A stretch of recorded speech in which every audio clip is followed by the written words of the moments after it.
تبا دیرای مقبره بی قبرونه بی ناجی سے بوئی چی کاش کی دا قبر زماوی خوچ ددی پیتنون اللہ فامان کڑے وی دا بسو کوئی ایماندار خلق بوئی دسی مکاتو روایت کی چی کم حق پرست خلقی او پا دین باندی برابر روان آغیو تبا پا دی اخیر دور دی فتنی پا دور کی پا دی خپل دین برقرار پاتی کی دل دا دومره مشکل شي دومره بورته دا مشکل شي لکه پس پرغی باندې د اور په انګار باندې چې وسړی ودرېږي دومره بورته دا خبره مشکل شي هس انسان کله ناکله سوچ کوي کنه د حدیث مبارک کی راضی ما د پنجاب د یو کس یو دغه کو ته پودکاسټ بس خپل ذاتی جوړاو حدیث کی کتا سلیدلی نبی علیہ السلام فرمای العلماء تمام علماء ورثة الانبیاء العلماء یو عالم دی یو العالم ستاسو بچارته په دې ځین رسیدلې قرآن مجید کې زه په دې باندې یو څو نکتې وایم او دې باندې باغ خلک پیږي د چا چې د قرآن حدیث سره سره بتی علماء سو کې ناستلی یا کم از کم د خپل منځ خو یاد کړی کنه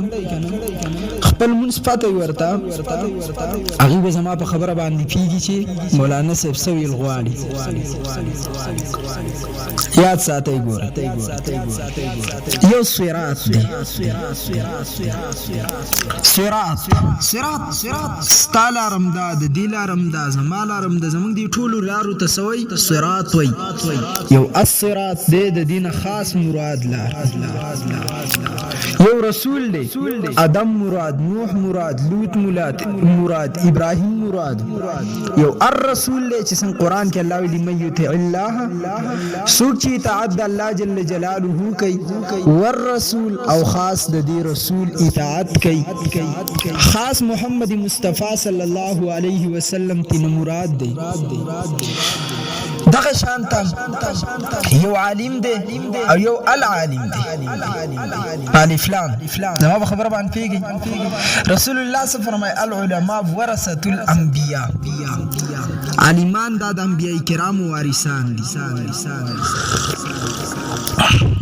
علیمان د انبیاء وارثان دي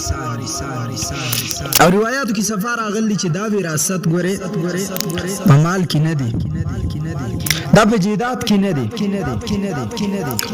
ما دا کس خبرې اوریدي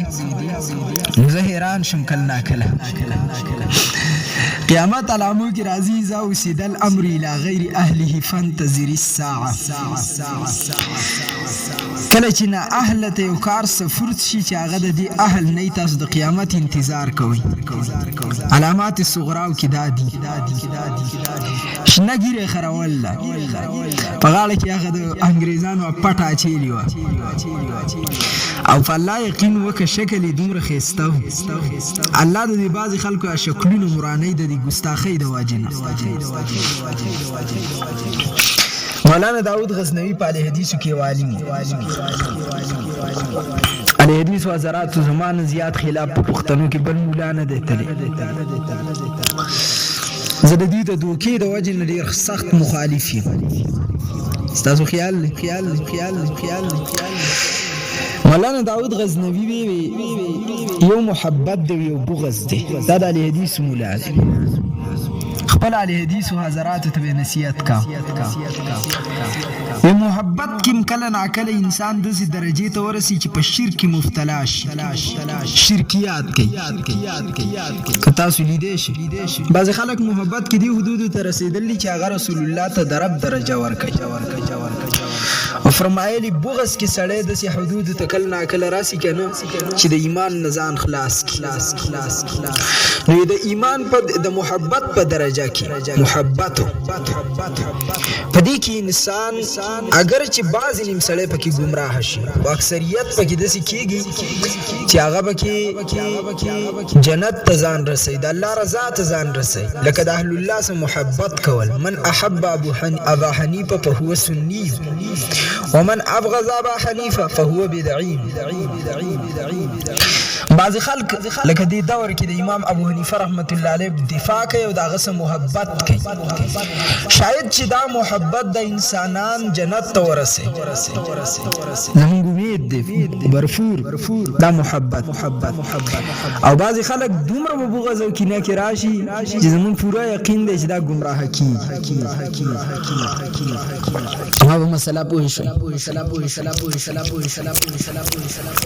دا مې ته په دغه حالت پسې وکړه. نو بعضې سړی په بغض کې حد درجې ته ورسي چې الله جل جلاله یې گمراه کړي، او بعضې انسان هغه الله جل جلاله اوچت مقامات او درجاتو ته رسوي. هغه ویلو چې د کپړې په تجارت باندې فیږي دا معلوم دی، پټی اړولو باندې فیږي دا معلوم دی، کاروبار باندې فیږي دا معلوم دی، سکول سبق ویل دی دا معلوم دی. د دین دا مراد نه ده چې کوم یو صرف قرآن په سینه کې ایښودی دی او دیني علوم یې حاصل کړي دي، دا د نبي علیه الصلاة والسلام وارث دی، بلکې د دین هر سړی مراد دی، ځکه هر سړی څه نه څه درجه کې علم لري. نو دا علما چې موږ ته وایي چې موږ د انبیاو وارثان او الله په موږ باندې خپل کار چلی. دې خبرې جواب انشاءالله العزیز در کوم. زما دا موضوع علماو ته واورېد، اوس ډېر څه په زړه باندې دي، فشتایي کوم. زما جواب هم جواب کړم. موږ دې علاقه کې که ستاسو خیالي په ما باندې دا ټافه ده چې دا سخت دی، حالانکه زه سخت نه یم، داسې کم زګین کې بیان کوم. زه د دلیل په میدان کې رات کوم په خلکو باندې. موږ دې علاقه کې مولیان که نو نصیحت شروع کړي دومره دې خلکو ته څه ووایي، خو څوک ورته سخت مولا نه وایي. دلته یو دی اکثریت یې زه په جنازو کښېنم، زه خو جنازې له هغه ټیم ځم چې کوم ټیم کې جنازه ودرېږي،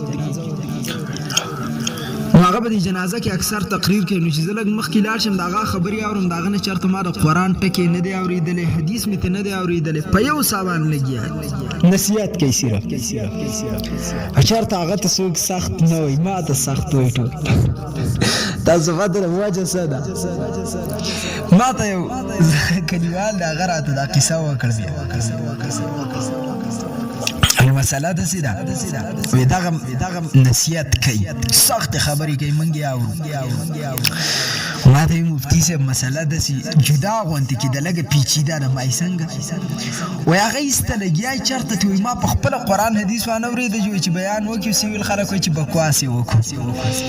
وایي ته چې نصیحت کوې ضرب دلیل وي، ټک یې دلیل پې وي، ټک دلیل پې وي. نو چې کله سړي ته په دلیل څه خبره وکړي نو هغه بیا لق نه شي والی، ځکه خپل ضمیر یې ملامته کوي، ځکه هم په دې خبره او په مسله باندې عالم شو، پوه شو. نو دې وجې نه دا خلک بیا وایي چې باچاخیل مفتي صاحب سخت دی، وایي چې سخت دی، یعنې ویې تړل. وایي ستا مثال د هغه پړي دی چې څاروی راولي موږي ته پې تړي، او د هغه مثال د سروونکو څاروو دی، بس خوشه اخواشه دې خواشه دا کوي. او ته وایي سړی دلیل خو ویل مثال د پړي دی، موږ ویل د مرۍ نه وتړي، بیا موږ څه نه شو کولی جو بله بانه نه راځي، بس دقه ووایي چې دا سخت دی. بس پوه شوې. نو زه مې وایم چې وردېږئ زه هم تړم، څه سخت نه یم، زه د دلیل په میدان کې سړی تړم. که نه په الله یقین وکړئ زه اول په خپل ضمیر ملامته کوم.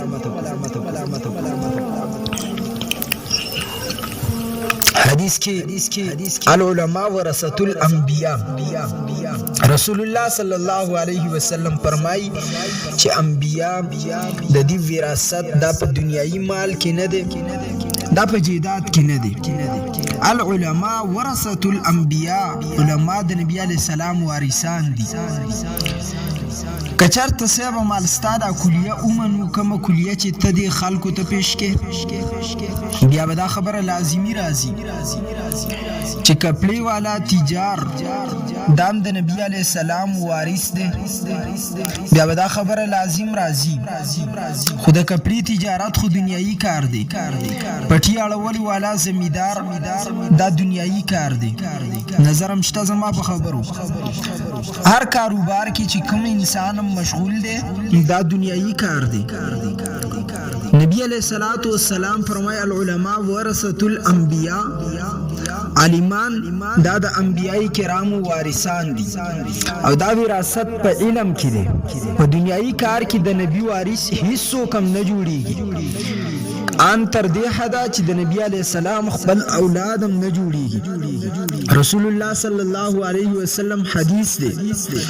باغ فیدک واقعه و تاسو ذهن کی بیبی فاطمه الزهرا رضی الله تعالی عنها د حضرت ابوبکر صدیق رضی الله تعالی عنہ خواته رااله. ابوبکر فیدک باب زما د بابا دی ماته حواله کا. ابوبکر صدیق ورته او فرمایل فاطمه استاد بابا نو ماوریدلی ان معاشر الانبیاء لا نورس، منګه د انبیاو جماعت چیو ټوله چیو زمون سو وارث نه جوړیږي په دنیایي او مال کې. ابوبکر صدیق ورته دا حدیث بیان کو. بیبي فاطمه لاړه د اغه نه بعد د ابوبکر رضی الله تعالی عنہ چرتم د اغه مال طلب ونکو، یعنی د نبی وارث په دنیایي کار کې خپل اولاد نه جوړیږي. نو د سپی بچی صفا خبره ده ته څنګه د کپړی تجارت کوونکې د نبی وارث جوړې، ته څنګه پټیاله اونکې د نبی وارث جوړې. تاسو په خپل وای زما دلیل غلط دی نه. بیا وای چې بعض علما د نبی علیہ الصلوۃ والسلام وارثان نه دي. جی وجه زګه په بعض عالمانو کې دا کمې دي، په دې مولوی صاحب کې دا کمې دي، په دې مولوی صاحب کې دا کمې دي.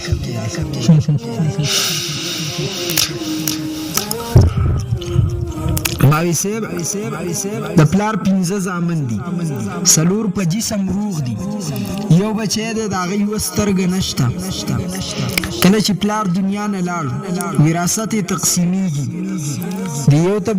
څو بچو ته به میلاویږي، د یو 15 بچو ته به میلاویږي. باید د یو خو سترګه نشته کمی دی پکې، وایي جي په کمی باندې په یو کمی کوتاهي باندې بچی د پلار د وراثت نه محرومیږي. نو مای په یو خطا او غلطۍ باندې مولا څنګه د پیغمبر د وراثت نه محروم شو. پنجاب ته چې تاسو لاړ شئ په تیز رفتار باندې لیکلي پاس کر یا برداشت کر، پاس کر یا برداشت کر. اصل نه نه کنه اعتراض کوي کله نه کله. وای مولیانو په مولاتوب ډوډۍ وخوړي، صدقې وخوړي، پیسې د قوم وخوړي. په دې خبرو پسې ماله خندا راځي. دا خو اول هغه خلک وایي چې د هغوی په کلي کې مولا نه وي، په کلي کې مولا نه وي. چې په کلي کې نه وي نو په کور کې به د کم ځینه مولا وي، او چې په کور کې مولا نه وي نو څنګه ورته پاته ورګېده چې مولا وخوړه. چې داسې اعتراض کړه به تاسو یو کس وکړي، خصوصا انټرویو والاو نه دا ریکویسټ کوئ چې جي کم خلک په علماو اعتراض کوي او دا قسمه اعتراض کوي چې دوی په مولاتوب باندې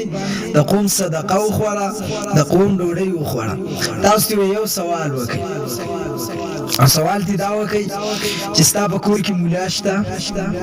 تم بچې مولا که زنر شه ودي خوري زمونږ ده، ته بچې مولا که چې څه خوري د قوم خوري او که زمونږ خوري تمام دی وخوري، اجازت دی ورته. ذهن ته راځي یار چې د چا په کور کې نه هغه دا اعتراض کوي. یو کس کړی زما په مخکې ما ته خلکو رایات کو، زما بیان ما په بیان په دوران کې اکدم فوري هغه ته ویل ما ستا په بچو کې مولا شته؟ ویې نه. نو وایي تا ته څنګه پاته دی چې مولیانو وخوړه؟ تا ته څنګه پاته لګېدل چې مولیانو د قوم ډوډۍ وخوړه؟ یا رب یا رب یا رب یا رب یا رب. خلق وای علم شیطانم کړي. تاسو به اورېدلي د بعض بیوقوفونو ساري دا کتاب سوي علم و شیطانم کړي. موږ ویل جی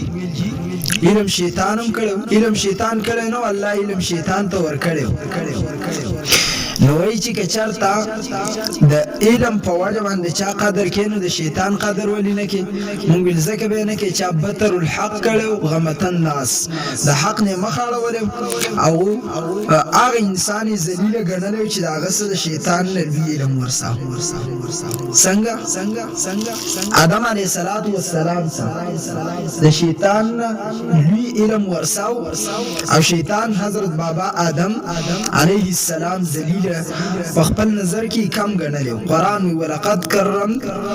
کرمنا بني آدم او دا ویلو هذا الذي کرمت علیه، دا دی هغه الله تا چې ورته په ما باندې فضیلت ورکړلی، دا پرشتو نه ویلي، دا شیطان ویلي. بله دا ده چې شیطان په خپل علم د رب کریم څه دلایل ویل. یو عالم به ته ماته په دې دور کې وښیي او بیا د رسول الله د امت عالم چې هغه چېرته د الله جل جلاله په باره کې د الله څه دلایل ویلي، د الله د خبرو جواب یې کړی نه، سرخمې تسلیم. همیشه لپاره علماو د الله جل جلاله دپاره څومره څه پرېښي دي. په نن دور کې د 4000 نه زیات مذهبونو والا تمام د الله جل جلاله وجود مني، تمام د الله جل جلاله وجود مني.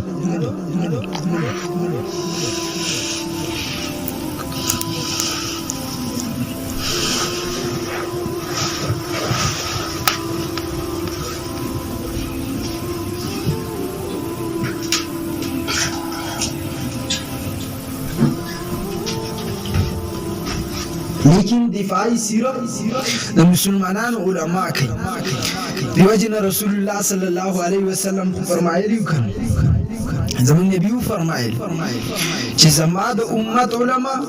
دا د بنی اسرائیل د انبیاء په شان دي، فسکی فکیفیت کی یا کمیت کی کمثلی کاف د تشبیه د فرد الله نبی فرمایلی. دلته واقعده زین تواچو وسن تاسو زین کې غلط خبر رانشي. مونږ دا قاعده خره کې مونږ موقف ګرم زبان نرم ساتو. څنګه جی رسول چاته وي؟ نبی چې د الله له طرف نه راغلی. نمبر 1 مبعوث من الله، د طرف د الله نه راغلی، معصوم عن الخطا، د ګناه نه بالکل پاکي، د وړي او غټي ګناه نه، اور دا غفیروي فارسی تابعداري فارسی. دا درې صفات د انبیاء د پاره دي. پدې کې کته یو پدې دا درې ونه صفات کته یو عام کس بل کس د فار ثابته سیوا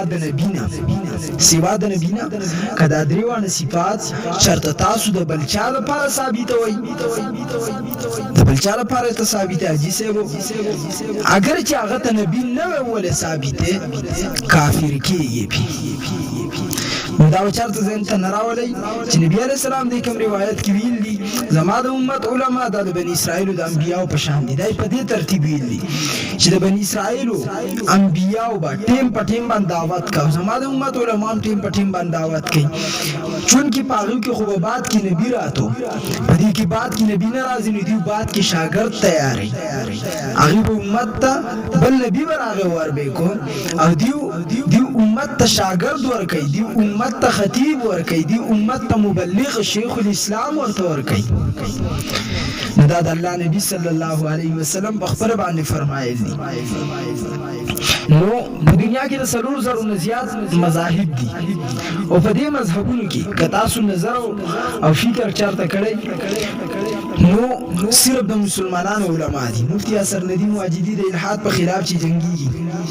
د دهریه او څوک چې د الله د وجود نه انکار کوي، دا څوک د دارالعلوم دیوبند نه فارغ دي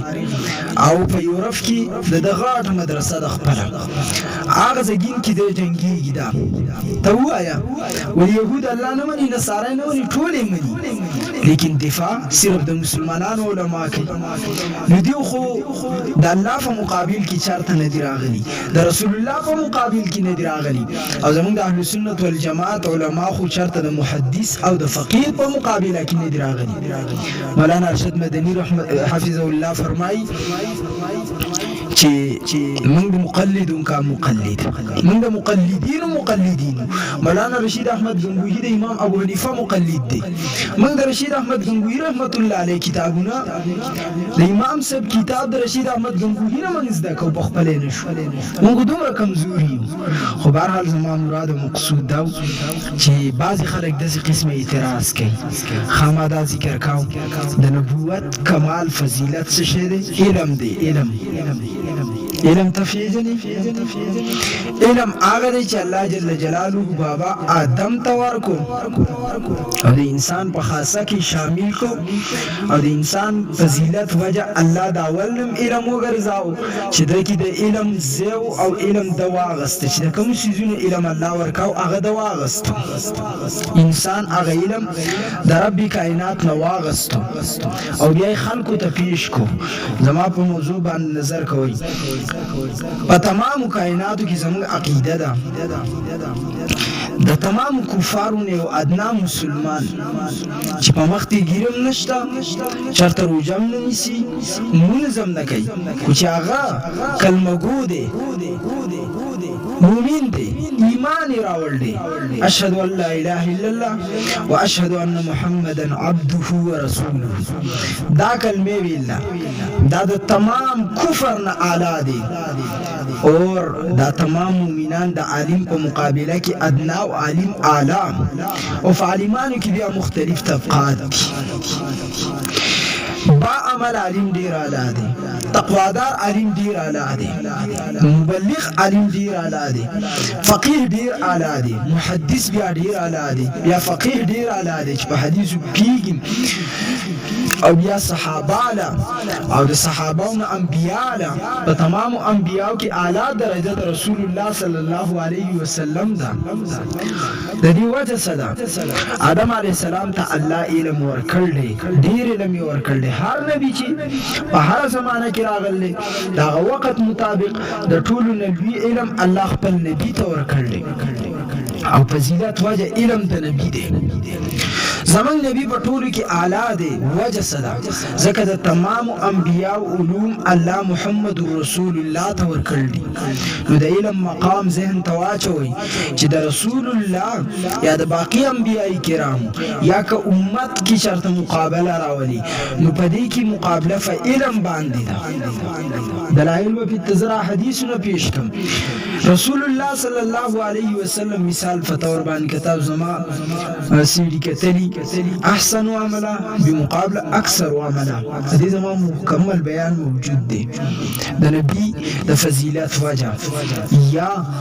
الله جل جلاله ته اکثر عمل دی کنه احسن عمل، او یا د نبی په فضیلت وجه ما پاغي کې بیان کړل. په دې موضوع زما غالبا 8-9 تقریر موجود دي، او هر یو بیان 2 غنټې 1 غنټه دی. تاسو په خپل اندازه ورګوي چې څومره دلایل به ما په دې باندې ذکر کړي. خو دې دور کې خو د دلیل شوقي نشته، دې کې خو بس د لطیفو شوقیان ډېر زیات دي. په دې دور کې شوقیان چې دي هغه د دې چې مولا ورته په منبر کښېني ورته وایي چې راځئ په دې قرآن لاس کېږدئ چې په تاسو کې کم یو دا تیل پان فارد کار د اوسه پورې نه دی کړی. د دې دغه مولیان خوښ د دې د دلیل مولا نه خوښ، د دې د اخلاص مولا نه خوښ. او بیا د هغه یو سړي په شانتې اوس پاټه ډرامه ګوره، هر پاټ یو نیمه ګنټه، او چېرته د علي 1 ګنټه بیان مکمل نه شي اورېدی. نو تاسو به څه پته ولګي. بهرحال رسول الله ولې د ټولو نه اعلی دی؟ ځکه علم ورسره دومره و څومره چې تمام انبیاو ته رب ورکړی. الله حضور علیه السلام ته د هغې ټول علم ورکړی او دا قرآن ویلي ثم جاءکم رسول مصدق لما معکم. ای عیسی، موسی، ای لوط، ای نوح، که هر نبی ته الله وایي که ستا په دور کې رسول الله راغی، او رسول الله به ته څنګه پېژنې چې هغه به تصدیق تا ته کوي ثم جاءكم رسول مصدق لما معكم دا تاسو چې سدي په دې کې به تصدیق کوي. تصدیق مطلب دا چې دوی خود خپل کتابونه ټیم په ټیم باندې بدلولي او مراد یې دا دي. نو رسول الله ورته فرمایل چې عیسی علیه السلام خو هم الله واحد لا شریک معنی مثال عیسایانو ته وی ګینه تاسو خپل کتاب راوړئ چې تحریف او بدلون پکې شوی دی که نه دی شوی دی پکې. نو د رسول الله صلی ټول علم هو چې کوم د باقی انبیاء سو دا غو کتاب ته چیلنج ورکول چې دا تاسو بدلون راوستي دي دا الله علم ورکړ نبی علیہ السلام ته چې هغه د هغوی د دینونو تصدیق کاو چې دا ټیک ده چې تاسو د خپل نبی په لار روان یې خو دلته هم غلطي کړله دلته هم دوکه کړله دا علم. نو الله ورته ویل تؤمنون به ایمان به پې هم راوړئ ولا تنصرون به د محمد که چرته څوک مقابلې ته راوځي تاسو به د محمد مصطفی صلی الله علیه وسلم سره ودرېږئ او د هغه سړي سره به تاسو جنګ کوئ د هغه سړي سره به تاسو جنګ به ورسره کوئ. دا زما محمد دا زما رسول دا زما نبی دی. ما څه ذکر درته کاو چې فضیلت وجه علم دی. یعنې یو دوه مثال پوالی زیات نو 10 کاله روژه رسول الله ټوله فرضي نیوله یعنې په هر کال کې یو میاشت روژه چې روژه فرض شوه نو 10 کاله رسول الله دنیا کې باقي وو نبی علیه السلام په 10 کاله کې 10 میاشتې روژه فرضي نیوله. او حاجي صاحب ته چې په 80 کاله کې وفات شي نو تا 65 سال ونیوه چې په 15 سال عمر کې دې شروع کړله. نو که عمل چرته د فضیلت وجه و مونږ ویلې د حاجي صاحب بهتر دی د حاجي صاحب بهتر دی د چا نه نعوذ بالله د رسول الله صلی الله علیه وسلم نه. تا ویلې چې جی مفتي صاحب وجه سره ما درته ویلې حاجي صاحب 65 سال فرضي روژه نیوله نو دا خو 65 سال به ذات خود نیسی او رسول الله به ذات خود صرف 10 کاله نیسی. ذات خود لفظ په مطلب زما پیږي ذات خود چې یو عمل انسان کوي یو عمل متعدی دی او یو لازم دی. لازمی عبادت حاجي صاحب 65 سال کړل نبی علیہ السلام 10 کاله کړل او متعدی عبادت بیا حاجي صاحب کم دی رسول الله ته چرته نه رسی بلکې کټوله دنیا را یو ځای کې نبی علیہ السلام ته عمل نه رسی. سواجه حدیث مبارک راضی مسلم شریف کې دی نبی علیہ السلام فرمایي من احیا سنت من سنتي قد امیتت بعدي چا چې زما یو سنت را ژوندې کو چې هغه سنت خلکو پرېښودی زمانه بعد دله به الله جل جلاله داسې اجر ورکړي داسې اجر مثال ما تاسو ته وښودو تا پې عمل وکړو ستا په شان اجر به الله ما ته هم راکړي لا ينقص ذلک من اجورهم شیئا ستا د اجر نه به هېڅ کم نه شي تا ته هم پوره اجر میلاو شي خو څومره اجر چې ستا دی دومره به زما شي. لکه تا یو سړی جومات ته راوستو هغه په مسجد کې مونځ وکړو نو ستا مونځ په 28 نه دی بلکې 27 او 57 ستا مونځ په 54 باندې شو ځکه تا هغه داسې سنت زمونږ په نسبت باندې په مسجد کې مونځ سنت مؤکده اشد تاکیدان دی سخت تاکید پرې راغلی چې مونځ به په جومات کې کې سنت مؤکده دی د عامو سنتو په شان نه دی سخت سنت دی څنګه چې اذان دی دغه شانتي د مسجد مونځ دی سپوشي. نو دا دا سړی د لاس نیونی و مسجد ته دې راوستو تا د نبي علیه السلام سنت ژوندي کړو هغه چې څومره اجر کېدو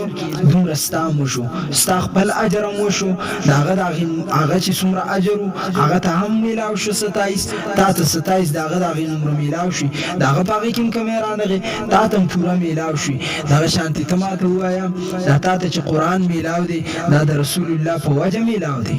که نبي علیه السلام پوره قرآن څو ځل ختم کړلی پوره قرآن چې کله نازل شو زموږ نبي علیه السلام دنیا نه تللی حاجي صاحب یې څومره ختموي میاشت کې 10 ختمونه کوي 3 ورځو کې ختم کوي کال کې 120 ختم شو حساب ولګوه بیا کاله زندګۍ کې به حاجي صاحب څومره قرآنونه ختم کړي نبي علیه السلام باندې چې پوره قرآن نازل شه دنیا نه نو ته دا نشي ویلی چې دا سړی په عمل کې هم د نبي علیه السلام نه بذات خود لازمي عبادت خو ستا زیات دی لیکن عبادت یوازې لازمي نه دی دی دا متعدی دی. متعدی مطلب دا دی چې بل ته د دعوت ورکوم او بل دی په دې عمل کې د ځان سره شریک کو، په بد عمل کې دی شریک کو. هغه بد عمل ګناه چې هغه ته څومره میلاویږي دومره به تا ته میلاویږي. ښه عمل کې دی شامل کو، ښه عمل کې چې هغه ته څومره ثواب میلاویږي حاجي صاحب دومره ثواب به الله جل جلاله تا ته درکړي، دومره ثواب به الله تا ته درکړي. دی وجه نه دین دعوت کوي، د دین دعوت ډیر بهترین کار دی، په دې کې ډیر اجر الله جل جلاله بندګانو ته ورکوي. موږ د خلکو ته سوشل میډیا استعمال کوي، بد شی نه دی، لیکن په دې باندې د دین دعوت وشلوي چې تا ته دومره اجر حاصل شي. یو سړی دی کوي تر هغې دومره اجر الله جل جلاله تا ته درکوي. نو ښه استعمال که که نه، پیسه دی لګول ده، ام بي دی لګول ده، پیکج دی کړلی، نو اوس خو ښه استعمال که د آخرت ګټه خو وکړه. خو نه نن د مسلمان څه دا غم نشته. نو ما مراد او جواب مې درکوم چې حاجي صاحب 80 کاله روژه نیول فرضي، د دې 80 کاله روژو اجر اول محمد رسول الله ته میلاو دی. که تا ته څوک وایي چې هغه څنګه وایي که رسول الله نه وي ښودلي روژه، حاجي صاحب به بیا یوه ورځ نیولې وه؟ نه، نو دا د هغه د وجې نه ده، نو متعدي عمل شو.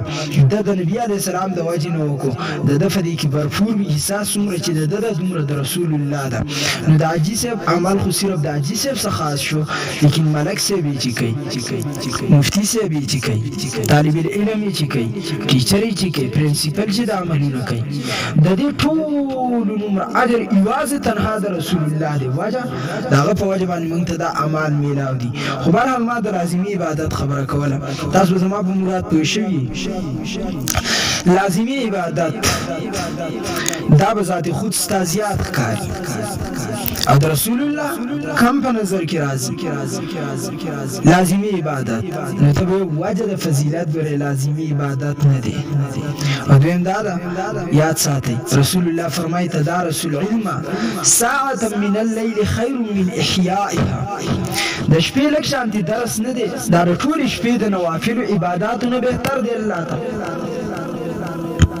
د ټولې شپې د نوافلو نه بهتر دی. شیخ الحدیث و تفسیر حضرت مولانا سرفراز خان صدر نور الله مرقدو فرمایي په خپل تفسیر ذخیرة الجنان فی فهم القرآن کې وی د انسان د فضیلت وجه صرف په ملائکو باندې. ملائک عبادات کوي، دومره عبادات کوي چې همیشه په سجدو کې، همیشه په رکوعګانو کې، همیشه په قیام کې، چرته د الله نافرماني نه کوي، چونکې په هغې کې الله د معصیت د ګناه ماده نه دی ایښودي، او په انسان کې د معصیت ماده ایښودې ده، د ګناه ماده یې پکې ایښودي. اوس چې کوم انسان دا ماده د ګناه مړه کړي، دی لږ عمل وکړي که نو دا الله ته د ملائکو د ټولو عباداتو نه بهتر دی او خوښ دی ورته. ځکه ملائکو کې خو د ګناه ماده نشته، یا هغوی یخني ګرمي نه کېږي، نو ټول عمر په یو حالات کې هم که ودرېږي، الله ته دومره نه دی خوښ. لکه ته چې د سهاره مسجد ته را روان شو په یخو اوبو اودس یا په ګرمه وکړه، خو په دې یخنۍ کې را روان یو دا شول دې جوړي، نو ته په ایمان وایې الله ته دا 2 رکعاته مونځ ستا ډېر اعلی او افضل دی. که څوک وایي چې دې کې وجه څه ده، تاسو به جواب دا ورکړئ. وجه پکې دا ده چې په دې کې د بنده جسم، په دې کې د معصیت شته، شهوت پکې شته، راحت غواړي، چین غواړي، یخني غواړي، ګرمي غواړي، نو الله ته دا په دې وجه باندې ډېر اعلی او بهتر دی. دا خو ما په عبادت پسې ویله. بهرحال علم نبي علیه السلام وایي لږ شان د شپې درس دا د ټولې شپې د نوافلو نه بهتر دی، د ټولې شپې د نوافلو نه دا بهتر دی. دا نه چې تاسو تهجد وکړئ، وکړئ. مثال په طور باندې ما د شپې درس هم تاسو ته درکړو، او د درس نه علاوه ما د شپې تهجد هم وکړو، او زما مفتي صاحب قاري صاحب دی، د قاري صاحب د شپې تاسو ته درس درکړو، خو د شپې تهجد ونه کړو، نو دا بهتر دی. د ده دا ټوله شپه هم الله ته په عبادت کې تېره شوه، داسې ده. لیکن بهتر به ما او ده کې کم یوي. تاسو به وایئ چې ته به مفتي صاحب بهتر. وجه دا ده چې تا درس هم ورکړو، د درس سره دې بیا تهجد هم وکړو، او د ده خو اگر چې عبادت وشو، ثواب یې وشو، خو صرف درس یې وکړو، نو د دین دا مراد معنی چې شپې تهجد مه کوه، بلکې که یو سړی وایي چې زه ټوله شپه عبادت وکړم او هغه درس نه ورکوي، دعوت نه ورکوي، نو دی به دا نه وایي چې زه مولوي صاحب نه بهتر یم. دا نبي علیه السلام په دې وجه باندې وي. رسول الله صلی الله علیه وسلم د دې وجه دا جمله او فرمایله چې د شپې لږ شان درس د ټولې شپې د عبادت نه بهتر دی. کله کله نبی علیه الصلاة والسلام د تخصیص وکنه لکه لا تصب اصحابي دي عنوانات باندې زما تقاریر ته توجه وکړئ. زه دلته نو کوم دی ګنټې سوال او اعتراض او جواب دی خو موږ ستړي کړو زموږ دماغ ستړي کړو او په چا باندې سر نه کیږي شاخې تاخې بچیا بس تیرو ورځې کې پوسټ کړی چې یاره که پاکستان کې په لکونو ملیان دي باران نه کیږي د یو مولا دوام نه قبلي نو مولا ډېر وران اول جواب ورکړ چې د موسی علیه السلام پسې شاته یو چغلخور ولاړو او د موسی په شان دي جلیل القدر پیغمبر ته الله باران نه کاو چې د څو پورې پکې هغه یو حرامي ولاړو موږ چې شاته ټول د رزیلي بچیرو ولاړي او بیا دا شي نه ګیلې کوي نه چې موږ کله د اثر خبره وکړو د خلکو خیال دی چې مولا په خپل علم باندې عمل نشته دي نه یاد ساته دا خبره نه ده خبر اصل کې دا چې پتا څه شوي دي چې پتا باندې د دین خبرې اثر نه کوي. ابو هريره واقعا وته یاد شیطان ورته آیت الکرسی خو د چاغه ویل بالکل اثر کوي ته به سوچ شیطان په خپل علم باندې عمل چې ابو هريره ته آیت الکرسی خو ته ابو هريره په بالکل عمل تعامل شروع کو دا وجه خلک چې ما دې دا وجه چې زه دلیل ټول ورکوم. نبی علیه الصلاة والسلام چې دا داسې جملې د علماو دپاره کله ناکله وفرمایي د دې وجه څه ده هسې نه چې یو سړی عبادت کوي او زما د امت عالم یا صحابي دي په عملونو باندې ونه تلي په عملونو باندې چېرته زما د امت عالم او صحابي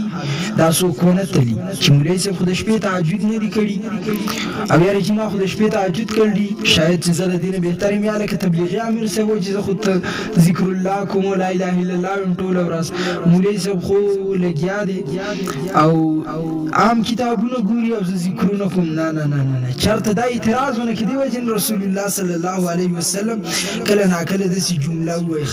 کله ناکله داسې جمله نبي علیه السلام ویله چې هسې نه زما امت په دې غلطیانو کې واقع نشي. نو سبا هس مبحث خو مې ته ذکر کوي انشاءالله العزیز په علم باندې به نور هم ذکر کړو خو وجه د اوچتوالي چې د هغه علم دی نو علم د هر دور او د هرې زمانې څخه خپل د هر دور او د هرې زمانې څخه خپل لکه د پرایمري سکول استاد به د پرایمري سکول ستلی او د های سکول استاد به د های او سیکنډري سکول استاد به سیکنډري څه کالج یونیورسيټي هغه یونیورسيټي څه ټیک شو ډاکټر به د ډاکټر سم بي بي اس د خپلې درجې هر یو استاد د خپلې درجې دغه شانتي عالمانو کې مشته چې بعضې به ډېر اعلی او بهتري په هر فن باندې به پیږي بعضې به نه پیږي نو ته به ورته د نبي علیه السلام د وراثت په نظر باندې همیشه لپاره ګوري همیشه لپاره به عالم د په دې نظر باندې موږ نه ګورو دا کم نظریات چې زموږ په ذهن کې تاویږي اکثرا اکثریت او دا بعضې غویان هغه داسې غلط اعتراضات کوي. الله جل جلاله تاسو مفتي ظفر علي خان صاحب خبره اورېدلې چې حلالي سړی چېرته د عالم خلاف ورزي نه کوي د دې اصل وجه څه ګورئ چې د کمې بیبي سه زنانه سه جما خپل خاوند کوي اول خو زه دا مثلا ذهن ته واچوئ اکثریت زموږ په دې معاشره کې غلطیانې روانې دي او چې دا ویلی شي نو ښایي کله چې ستا اولاد پیدا کېږي د اولاد د پیدایش نه وړاندې خپلې بیبي ته دمه ورکوي دمه خو پېژنئ که نو چین رسټ دا ورته ورکوي هغه داسې مو مجبور وایي چې کارونه کوي په دې ورځو کې سخت کارونه پې کوئ لږ کار د خیر دی کوي زیات مه کوئ دویم خوشحاله ساتئ دریم ښه خوراک ورکوئ څلورم چکر ته بوځئ ستاسو اولاد چې پیدا کېږي صحتمند به وي ذهین به وي او د رنګ نه به هم الله جل جلاله په جسم مبارک جسم به الله جل جلاله ښایسته تیاروي جوړوي به څه وجه ده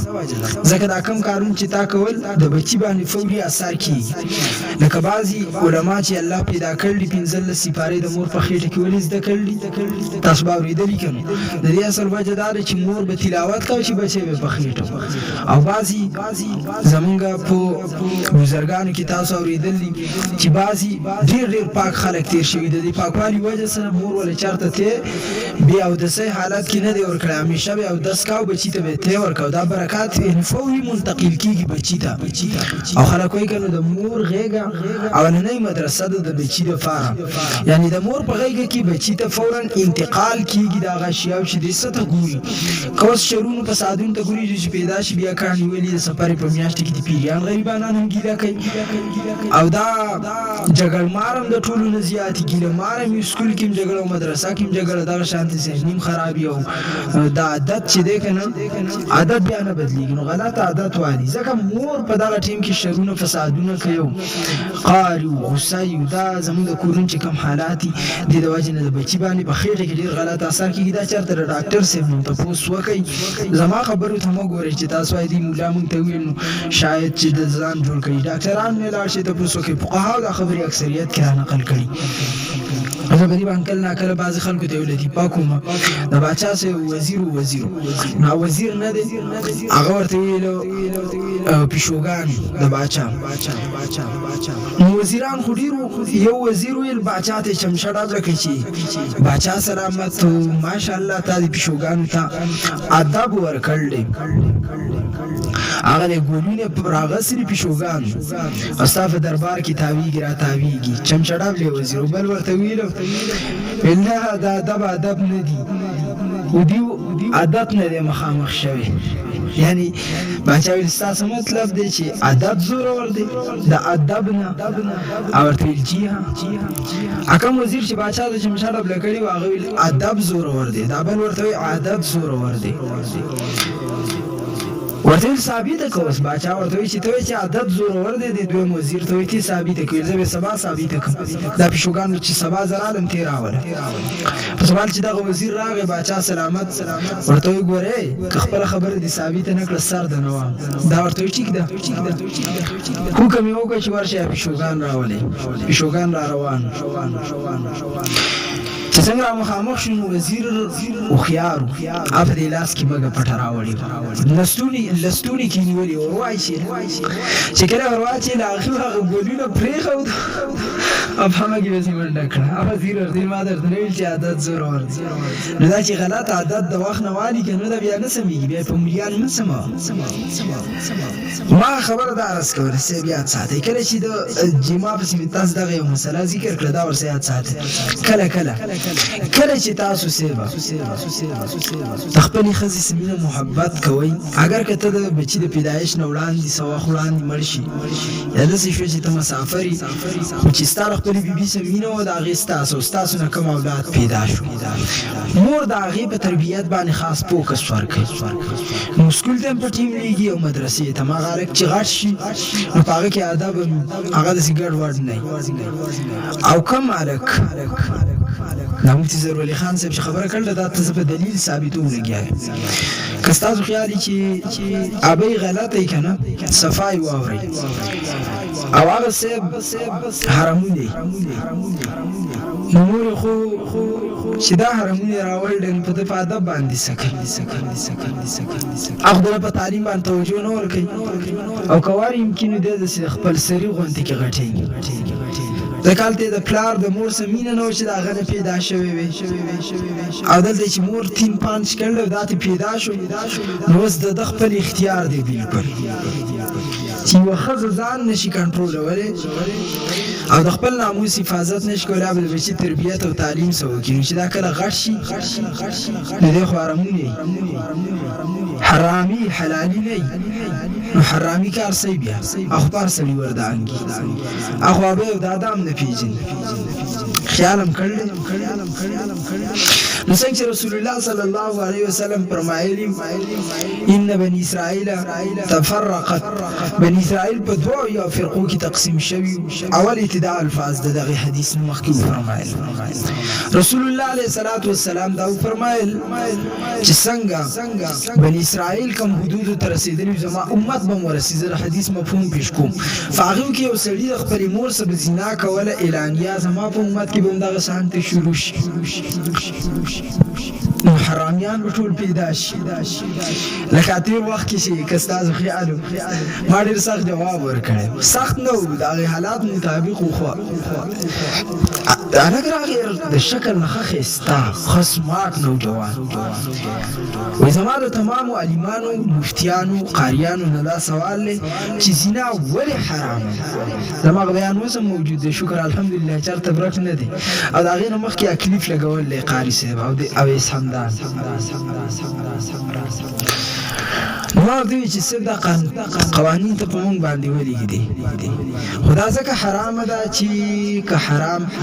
که چېرته ستا ابۍ او دادا ورته حرام ویلي وي نو ستا په شان سمپل به یې نه زېږولی. دویمه دا ده چې نه ده حرامه ده سره ښځه دې راوله که راویې باسه بازار ته او دوانه لباس دې وباسه، نه ده حرامه مال ده سره نه ده حرامه. هر سړي ته به نصیحت نه کوې که نه فخروج ویزه شیطان ته الله وایي دلیل جواب ول نه ورکوي. داسې به خبیث انسان هم جواب نه ورکوي. نو وایي ښځه دې راوباسه، خور دې راوباسه، مور دې راوباسه بازار ته، اړو د سره نه ده حرامه. د دې سپي جواب نه زه کومه د سپي ته بل خور ته سپک ګورې خنزیره. ما ویل چې کېدای شي چېرته بیا وروسته خفه وم چې دې هلک دا سوال د پوهې دپاره کړی چې لکه په زنا کې علت داسې څه دی چې تمامه دنیا په دنیا کې داسې یو مذهب نشته چې په هغې کې زنا ته حلاله وي، ټول ورته حرام وي. دا غیبي عرفي دی، شرعي دی ته نشي ویلی چې شریعت یعنی صرف اسلام حرام کړی، عرفي دی یعنی تمامي دنیا. نو بیا زه خفه وم، خو بیا پیر صاحب داسې وشوه چې ما د قاري صاحب راولېږه ویل هغه هلک دا دی ویل ما له مخې له راغی. تاسو د الله په ذات یقین وکئ، زما دا دی مخې ته قرآن پروت دی، قرآن مخې ته مې ګوره قرآن د الله قرآن مې مخې ته پروت دی، درس ته لګیا هغه هلک الله مې قسم ماته ویل مولوي صاحب ضروري واوره چې ویل پته ته ولګي چې تا کمې خبرې کړې وي نو لا رښتیا شو، ځکه ما چې نورې خبرې ورته کمې کړې مال دا د ذلیلې بچی نه په خپل عزت دی نه په پردي عزت دی. والله لازم ښځې ورته وویله هغه څه شی کوي دلته دی دا ټیک ټاک چې استعمالوي هم ویل ډانګې په ځان نه باسه څه نوم ورته ویل څه پنشمنټ ډانګې ویل په ځان نه باسه په ده باندې دته یې ویل هغه هلک ټول ویډیو دا زما لپاره کټ کړل زه تاسو ته به کولی یم موبایل وروسته ما ته ووایه زه درته واورم ما ځان څه ساتل نه لکه بیا دا بې خلک او بې ضمیره خلک او بې غیرت او بې حیا قوم دوی وایي دوی تیزي کوي. والله لازم چې په ډانګي ورته کېناست په ډانګي باندې ورته کېناست ما کتی شو ورته نه مې شو ورته کتی زه شرمېدم دلته. بیا یا ښځې ته څه ویلم هغه زه نشم ویلی الله دې معافي وکړي، خو هغه سپېره بچی نه دی د سپېرې ښځې بچی او سپېره انسان ذلیله انسان چې حرامي حلالي نه هغه داسې قسمه لوبې کوي. بهرحال الله دې ما له توفیق راکړي او الله دې پولیسو نه م ورکړي او زه ورته ویل پکار دي ټول عوامل چې ټیټې کړي او الله که ما له توفیق راکړي زما دې د رب العالمین په ذات قسم زه به د مخ د ځمکې نه اول دا سپېره مخلوق ختم دا سپېرو چې د کمو د روپو دپاره نه دی خپل حیا عزت ختم کو په دې باندې زه ډانګي پې زه منډم زه بیا نه پرېږدم خو زه ورته اوسپنې ګرموم چې ښه ټیټ کار وله وکړم اوسپنې ورته ګرموم داسې بهرحال معافي غواړم معذرت غواړم که الفاظ مې سخت ویلي په دې بنیاد مې نه دي ویلي بلکې ځان دې خلک سم کړي دین ته دې راشي یا دې صفا انکار وکړي چې موږ ورسره جنګ اعلان وکړو یعنې جلاله ذکر کول. الذين يذكرون الله قياما فولاړه وقعودا پناستا وعلى جنوبهم پملاستا ويتفكرون في خلق السماوات والأرض ربنا ما خلقت هذا باطلا سبحانك فقنا عذاب النار. په هر حال کې د الله جل جلاله ذکر کول خصوصا په ذکر کې دا راځي چې استغفار ویلو ذکر د الله جل جلاله کول هغه سړی چې د الله جل جلاله ذکر کوي ذکر الله یادوي د څو قسمه دنیایي مشکلاتو سامنا مخ به دته نه کیږي. یو نمبر چې کله تاسو د الله ذکر کوئ کنه نو تاسو تبا شکوک شبهات چرته نه راځي دا هر حال چې یاد کړل وجه دا جنات یا پیریان دا چې په انسان عمله کوي نفسیاتی طور سره ټینشن وایا ډیپریشن وایا دا اکثریت د جناتو د وجه نه کیږي لکه د بزرګانو باره کې راځي چې هغه په هر حال کې په اوداسه کې اوسېدل او د الله ذکر به کاو هر حال کې به اوداسه کې اوسېدو د الله ذکر به کاو چرته په اسلافو کې اکابرینو کې څوک د سینه دراغلی چې هغه د نفسیاتو بیمار شوی جسم کمزوري کیږي وجه دای چې په انسان باندې ګوره شیطان او پیره دا نفسیاتی حمله کوي او نفسیاتی حملونه علی انسان پامن کیږي چې د ذکر الله سره پیوستي نو ذکر الله کول په هر حال کې د الله جل جلاله هر حال کې الله جل جلاله یادول د دې نفسیاتی بیماری با پتا سو باندې ناراضي لکه د ټینشن شکار کېږي ته ډیپریشن او وهم تا ترازی د وهم د پرسو وجوهات کنه یو انسان دا او داس خاص اهتمام نه کوي نو په دې انسان باندې پیریان او جنات داملا کوي دویم اکثر اوقات په بیت الخلا کې تیری او بیت الخلا دا خود پیریانو ټیکانه ده نو چې کله انسان الته دعا نه وزي نو د دې د شرمګاه ساغي لوبي کوي او واپس خندا کوي پیریان او شیطانان نو د دې شکار کیږي نو یو پاو 10 کې وسیدل او په هر حال کې د الله جل جلاله ذکر کول دویم کله چې ذکر کې قانون نیت بو کې چې د الله رضا حاصل کم د دکاوی د پاره د ریاکاری په نیت باندې بچرتم ذکر نکې ها چې تا د الله د رضا د پاره ذکر شروع کو په مابین کې شیطان پتا حمله وکړه چې خلک بو چې دا سړی تسبیح علی تسبیحات ورسدي یا دا ذکر کوي بیا به ذکر د الله جل جلاله نفریدي امام اعظم ابو حنیفه رحمت الله علیه تا خپل یو شاګرد راغ ورته حضرت زسه کار وکم امام ابو حنیفه ورته لاړ شو په مسجد کې وګد نوافل کوه او بیا خو به خلک ما خو وګڼي امام ابو حنیفه ورته ول استاده خیال چې خلک تابد وګڼي یا رسول الله صلی الله علیه وسلم فرمایي چې ډبل اجر الله غ بنده ته ورکي چې هغه خپل عمل نخ کار کوي او عمل ښکارا شي تخپل عمل خو نخ کار کوي خو الله ستا دغه عمل را واغست او الله ښکارا کو کله چې الله ستا د عمل ښکارا کو وس الله ښکارا کړل دي کستاز لکه ریام را لکنه نو ډبل اجر درته ملاويږي ډبل مولانا ابرار الحق هردوی رحمت الله علیه اتخپل مرید ویل حضرت ز په دکان کې ناسیم کنو کله نا کله زماز لکی داراشي چې ته د الله ذکر کې خلق به دی خو غني نو ورته ویل استا خیال دا چې خلق دی بد وګني نو امام ابو حنیفه رحمت الله علیه ورته وی چې ته وګدن نفل کې خلق اول ستاد ذات نه متاثر شي نو رستو بستانه د مسلې ته پوس کوي نو یو ریا دې د فاری د انسان زله کې راشي چې دا نور خلق هم د الله دین تراشي په دې بیا ډبل اجر دی او یو ریا دې د فاری چې صرف زخه وګڼل شم دا شرک اصغر دی او د دینه نبی علی السلام یې په خپل امت د ټولو نزیات یره په شرک اصغر باندې په خپل امت باندې کومه نبی علیہ السلام وی نو د ذکر په وخت کې تنیت دا وکا چې ز الله جل جلاله راضی کم زمان الله راضی شي د ریاکاری په نیت ذکر مشروع کوا او دریم نمبر ذکر په وخت کې د زبان سره خپل زلو د الله طرف ته متوجه ساتل دانو چې بعضی خلک کې تاسو اکثر دغه اسکارو ته سوچ کړي تسبیح اړه او خبري کوي تاسو نو دا ذکر چې تکه تخپل ظلم د الله سره متوجه ساته چې بالکل الله سره زلګیای لکه څنګه چې روایتو کې راځي چې بنده زما طرف ته یو لویش راځي زورته یو لازم او چې د زما طرف ته روان شي زورته په منډه ورزم نو دین خدا مراد نه چې الله منډه وي متشابهات دي مراد دا دی چې کده ماته لګ راځي نو زه په خډیر ورزم یعنی زما رحمت خډیر د طرف ته متوجي کیږي نو چې څومره استاد له د الله سره دومره به د الله استاد سره او کته لا فروا ذکرونه کې نو ګوره بیا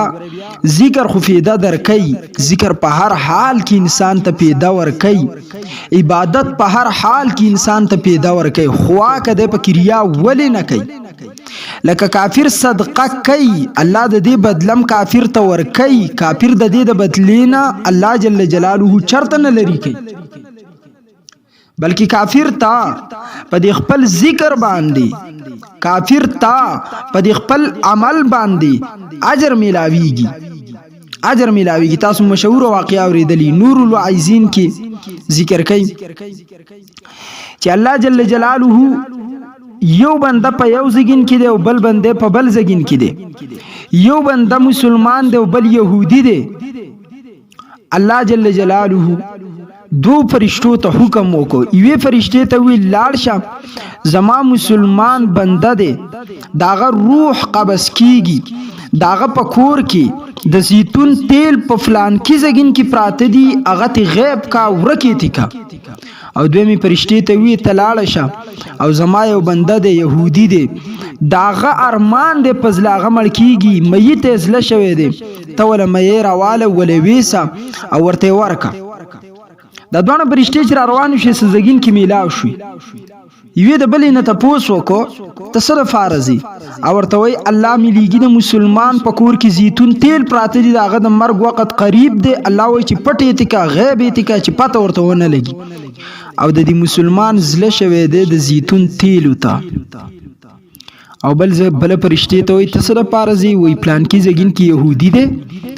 داغه مې تزله شوی دی، داغه د مرګ وخت دی خو مې نشته، الله وی چې ته ولا ویسا. دا دوه فرشتي په شک کې شوې چې صاحب میلادا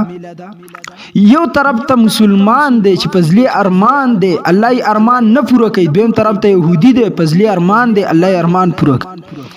بهرحال د حکم تعمیل وکړو، اول به حکم پوره کو بیا به خیر د الله نه تاسو کو. او دې ته د عشق تعریفم حکیم الامت اشرف علی تانوی رحمت الله علیه فرمای شیطان عالم وو، کله چې الله جل جلاله شیطان ته وی قال ما منعك ان تسجد اذ امرتك، ما چې تا ته سجدي حکم وکړو تا ولی منشوي سوا جواب. نو شیطان عالم وی فوری دلائل شروع کړو، انا خیر منه خلقتني من نار وخلقته من طين، الله زه خود دنه غوارم، دلیل دا دی چې زه د اور نه پیدا یم، د خټې نه پیدا دی. بظاهر خو شیطان دا ویل. نور علامه ابن القیم رحمه الله ولس دلائل په دې ذکر کړي چې خاور د اور نه بهتر ده، په خاور کې برودت دی، په خاور کې عاجزی ده او الله ته عاجزی خوخه ده، په خاور کې برودت عاجزی ده او الله ته عاجزی خوخه ده. خاور کته څومره پورته ولی خدا کته زور کوي. دیکھو مسئلہ ذهن تواچوي، کله نا کله خلق تپوس کوي یا ذهن ته سوال لازم چې غسل ولی لازم دی یا اودس ولی لازم دی. دا یو مسئله ده، غسل او دس د سوجن لازم دی. په دې کې د حکمت عملی صفرته ده چې الله وی غسل وکا. لکه ما یو ځای ټیم کې می سوچ کاو په لار روانم، اسی خاوري ته میکاتنو ذهن ته میرال چې پتیمم سعیدا طیبا، د دې تیمم مثلا ذهن تراله. نو اخو الله په قرآن کې فرمایي فامسحوا بوجوهکم وایدیکم منه ما یرید الله لیجعل علیکم من حرج. بظاهر خلکو ته په دې کې تکلیف ملاویږي کنه، یخنی غسل وکا او دس وکا، الله سو لاکی یرید لیطهرکم. اے الله ته بدی کی ساجت نشته، دا غو مراد دار چې تاسو پاک شئ. نو ما په دې اسه غور کاو چې تا ګوره د الله اراده دار چې تاسو پاک شئ. نو پاکی څه وجه ده؟ که تاسو خیال کړئ کم زګین کې چې اور بلیږي، هغه زګې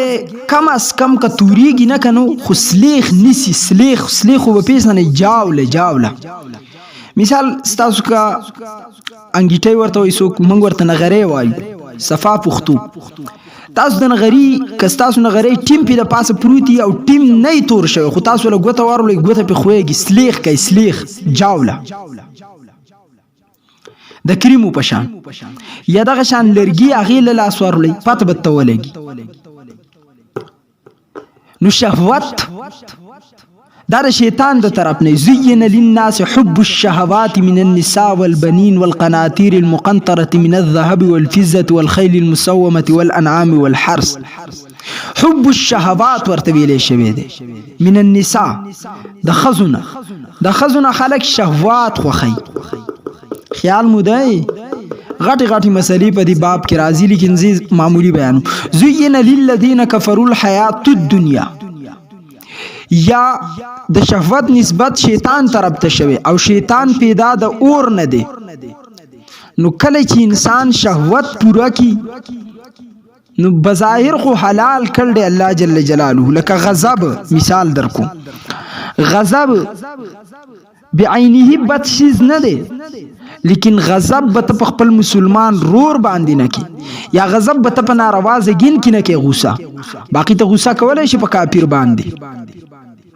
ته غوسه کولای شي په غلط سړي باندې چې په صحیح لارې تراولي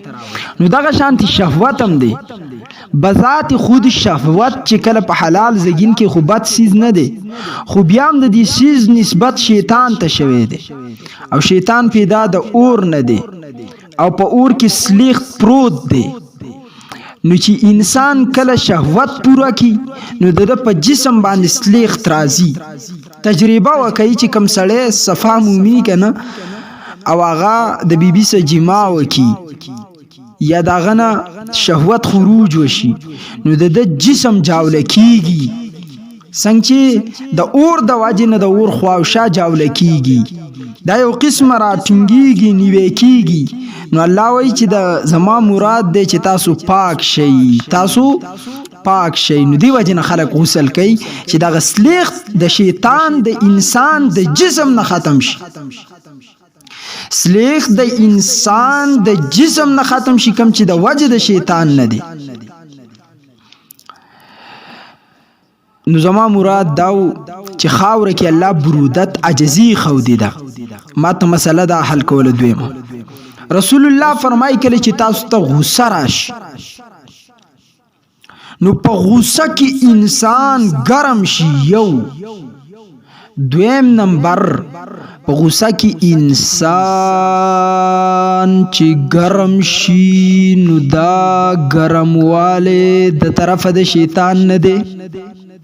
د داسې اوچت بالکل د په هوش حواس کې نه د ځمکې نه اوچت تاسو له غوسه راشي را پاسې د کټ رسول الله فرمایي او دس وکي چې دغه شیطانی اثرات بالکل ستاسو نه ختم شي او باور کې چې ویس کی او بیا څه فرمایي چې کینا کپناست سړه نشو سمله وجه خپل حقیقت زمکی تلال شخاوري ته چې تر خاوري نه پیدای او خاوري چې ته څومره اوچته ولي کنه زمکی ته زور کوي نو که ته څومره اوچت شي انك لن تخرق الارض ولن تبلغ الجبال طولا الله کبرجنو خلکو ته وای نه خو ته غر ته رسیدې شي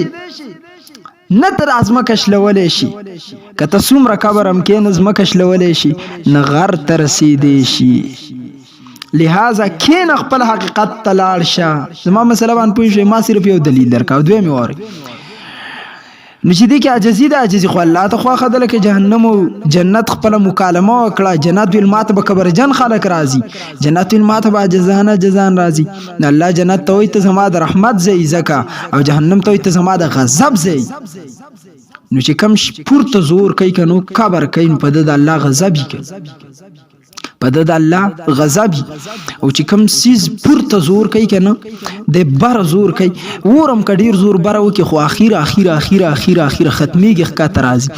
او شیطان ته خدا دلیل زمنګ رب توایو د دې ارس جواب د الله سو خو ارسړي ته جواب نور کې فوري ورته الله وي فخرج اوزه کنه ابن قیم ته چې الله دلایل زده کړی هغه الله ته خپل نو یادو خو ارسړي ته جواب نور کې یو مسله وکي دا وس ګورئ تاسو چې اور کله بل شي زیات شي نو منګه په خاور وراچو د خاوري سور ختمي نو شیطان ته د اور نه پیدای تر خاوري انسان بهتر شي چې خاور ختمي بهرحال ما یې ذکر دا کاوه چې شیطان پیدا علیمو ځکه دلایل شروع کړو خپل ذهني دلایل ویل باقیا دلیل نه و الله ته خو پته ده درسو خو د خپل ذهن کې بیا ما خپل دلایل ویل نو الله ورته وی فخرجوا خبيثا نو علیمو عابد زکو چې په هر ځګین کې به سجده او عبادت کاو او عارف زکو چې کله ورته الله ویل فخرجوا نو دی ورته وی دته د الله د طبیعت پته او عارف هغه ته وی چې په مزاج د رب العالمین پویدو نو فوري الله ته وی انذرنی الی یوم یبعثون الله ما ته مهلت راکړه د قیامت پوری بس نو دته پته او الله رسول غوسه خو چې کله سوکو غواړي کنه الله مننه نه کوي زمونږ نه خو مونږ تکلیف راشي نو یو تربل ته چغیو خادي راشي یو تربل ته منډیو مونږ مزاج د شریعت او د رب نه دی پیژاندل نو عالم مو عبید مو عارف مو خو عاشق نو عاشق کداو نو د فورا حکم منلیو عاشق کداو نو د فورا حکم منلیو د سوال نو کړي نو دغه شان دي دوانو فرشتو په خپل مابین کې مکالمه خبري وکړي عاشقانی فرشتي د رب العالمین نو دا نه وای چې راځه لاړ شو اول د الله نه تفوس وکوي راځه اول به په دې حکمونو عمل وکړو تلاړ شه د يهودي ارمان پوره کا زبد مسلمان بیا بخیر د رسته د رب نه تفوس وکړو رالی د مسلمان د کور د الماری زیتون تیل پرشتي غیب کړو او بل يهودي ته پرشتي خوراک د میوه وړو بیا د باندې پرشتي را لاړې د الله په دربار کې پیش یا الله عجیب کار دی وکړه الله یو مسلمان د یو يهودي د تاسو معاملې ده منګم په الله پوي کا الله ورته ګوري د دې مسلمان لک شانتي عمل بد فاتیو د ماخرت ته بالکل صفاکاو نو د زلت چې کم تکلیف میلاو شو د جسم ته چې د زیتون تیل ته د حاجت او مات لري کړو د دې په بنیاد باندې الله وایي چې ما د تمام جسم د ګنا نه پاک کو دا ما ته پاک راشي او د دې يهودي لک شانتي عمل فاتیو نو ماویل راشه د ارمانی پورا کا او دا مې ورته ورکه چې د دې ښه عمل په ما باندې چرته نازونه ونه کی بیا ما ته چرته داونه وای چې زما خلق ښه عمل فاتیو ما بالکل ښه عملونه دنیا کې ختم کړو نو ماته مسله دا کوله چې کافر که په دنیا کې خکار کوي الله به دا خکار بدله خامہ خدته ور کوي په خپل خبره می ته دلیل پیش کړ الله خامہ خدته د دې خبرې بدله ور کوي په دنیا کې ورته الله جل جلاله دا پیدا ور کوي مثال کافر یو مسلمان ته راشن ور کوي نو د دې کافر په دې مال کې الله په دنیا کې برکات اچي او دوی مت مراد داو چې که دنیا کې ته دینی کار کې کنو او په هر نیت باندې کې نو کله الله د رضا نیت دی اخرت کې بم بدله در کې دنیا کې او کله الله د رضا نیت دینه یا صدیقاوي بیا هم الله جل جلاله تا ته دې بدله په دنیا کې درکې دیو جنا زمونږ استادانو فرمایلی الخلق وای چې مولا شي نو سبق دا ماته زما مامیم ویل وای چې ته مولا شي نو ته سخري نو ما ورته وی ما ایماران سخري خو مونږ هم دا خورو کنه د رزق وعده چا کړل الله کړل نو زمونږ استادانو به موږ ته خلک کوي چې مولیان شي سبق خوري موږ حیران یو چې هره با ته موږ ته دنیا کې دا دومره نعمتونه راکې اخرت کې هم صحیح کبه نه موږ خو په خپل عمل باندې ویریږو کله کله زما په موضوع باندې به تاسو پوه شوي په دلیل باندې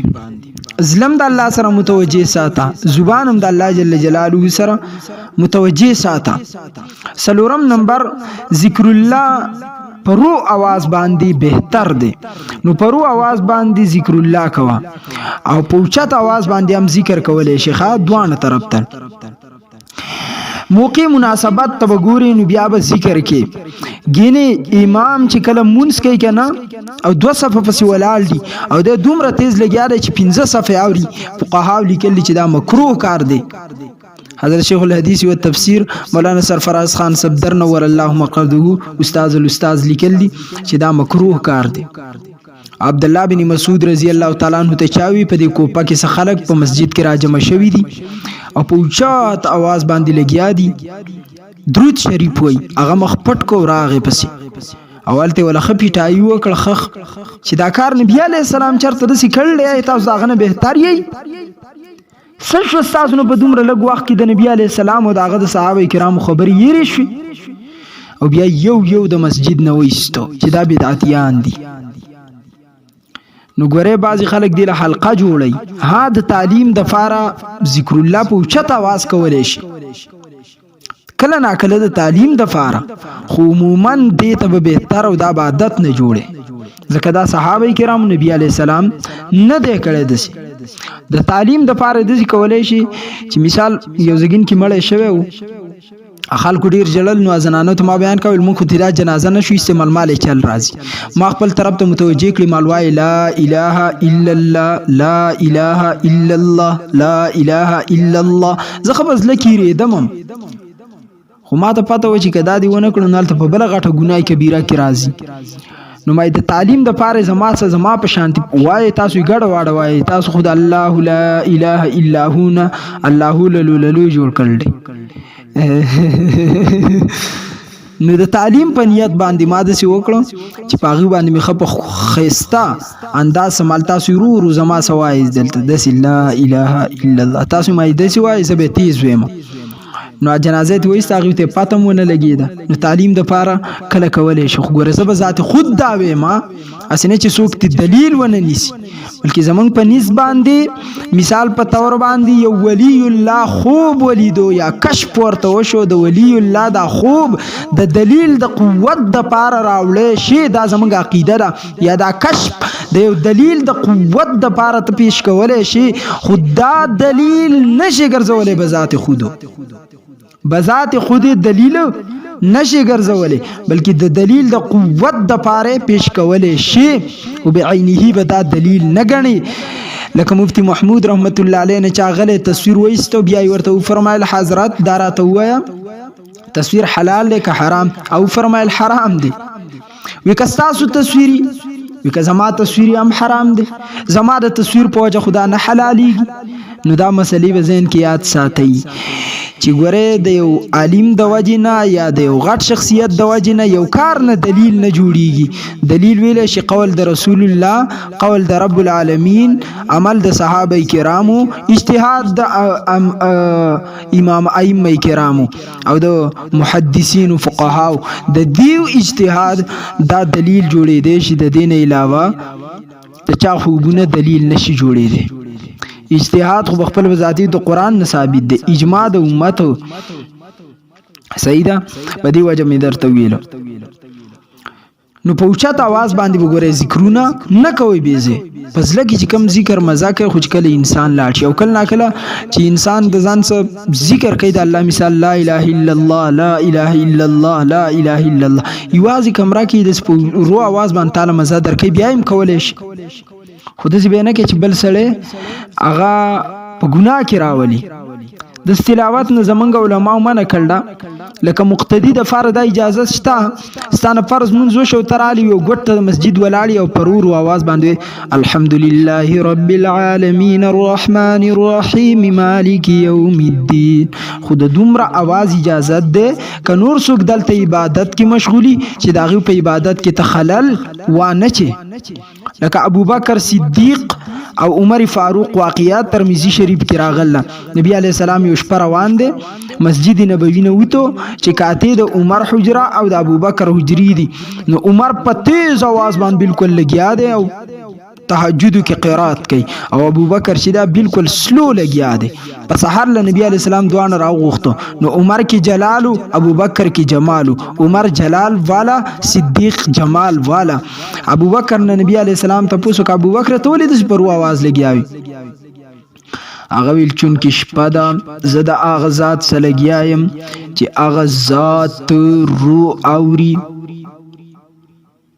او خلق نه رايخو د چا په خوب کې حلال ناچو عمر ته وي تو عمر ورته وي یا رسول الله شپه د جلال والا حي قيوم ذات د ذات مفهوم پیش کو الله همیشه رفار حي یخ لا تأخذه سنة ولا نوم پیشانیم پی نرازی خوبم پی نرازی او دا خلک د دي زدارای خوم چې پاس یو دیوم دغه جلال والا ذات خبري وکي نو نبی علی السلام ابو بکر ته وی ته له ګوچت आवाज باندې خیر ده کو عمر ته ته ډیره تیزی مکو لکه کته کا आवाज یعنی اعتدال رسول الله صلی الله علیه وسلم خوښ کو نو کوله شیخ دومره حالاتو کې چې یو خو دی بالکل تعامل ما جوړو دویم دار ک بعضی خلک هغه چې په پټه باندې کوم نو زما جبن خلی نو اجر په طبيعه ماسلیږي شک په عمل کې نه کې ځا شک په عمل کې له شک په لاونی خود سي आवाज سره به ذکر الله چې په پټه باندې بهتر دی ښه واذكر ربك تضرعا وخفيا الله په پټه او په عجزه را بلې شپغم چې فرض منځ کنو دا به مخکې کې ذکر به دی روسته کې د منځ وخت دی اول منځ وکا دا غینه بعد بیا ذکرونه کواسي نه چې ته زما ذکر لازمی دی او منځ چې دی لازمی نه دی په ذکر کې مناسب دا چې کم شیخ سستابعاتی نو داغه په طریقې باندې ذکر کو چې اته کومه طریقه خولي لکه زمون تعارف مثال به تور حنقای حنفیه سره دی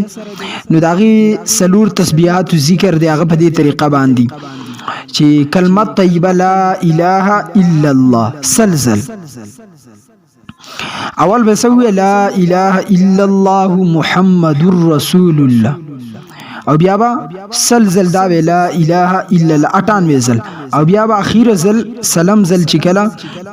لا اله الا الله وین محمد رسول الله ورسه ملاو کی او په اخره کې ورسه صلی الله علیه و آله وسلم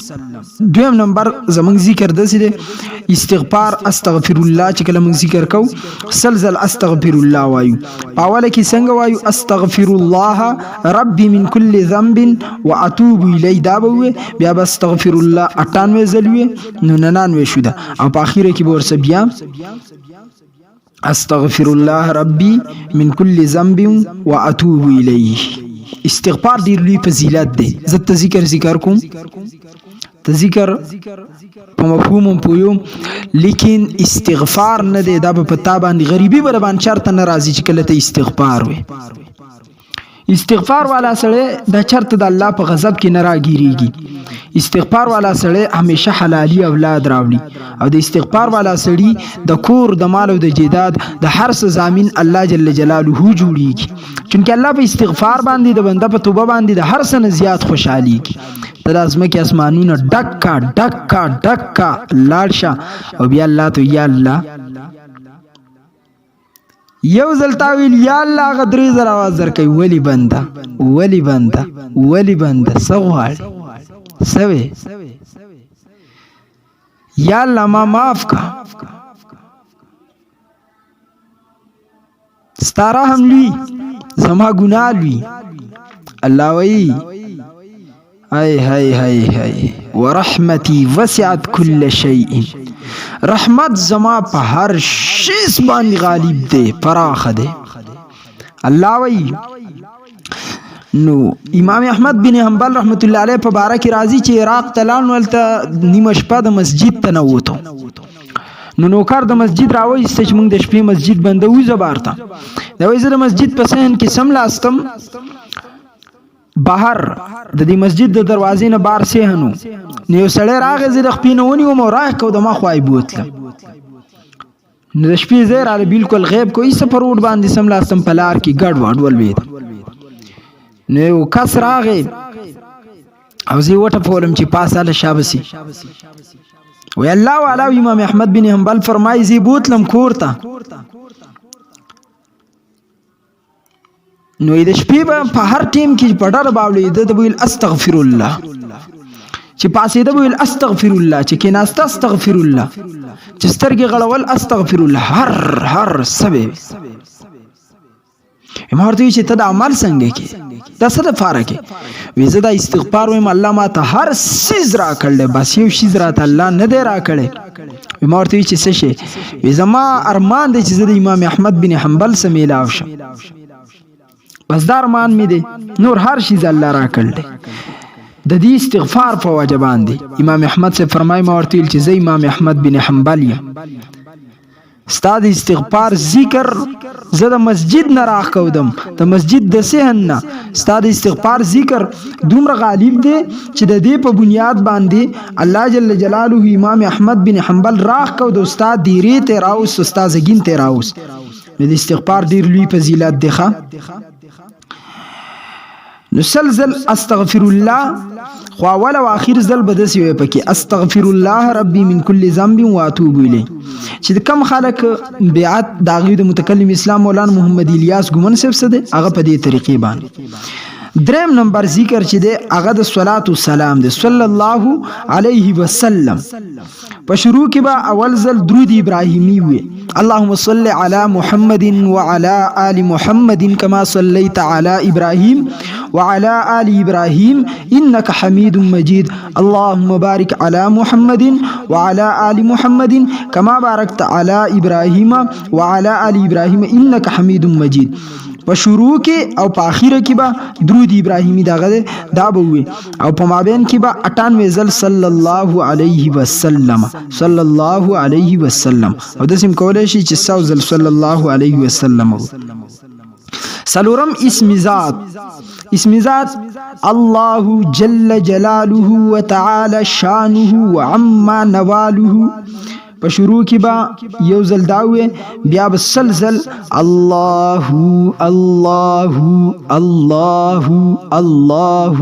الله الله الله داوي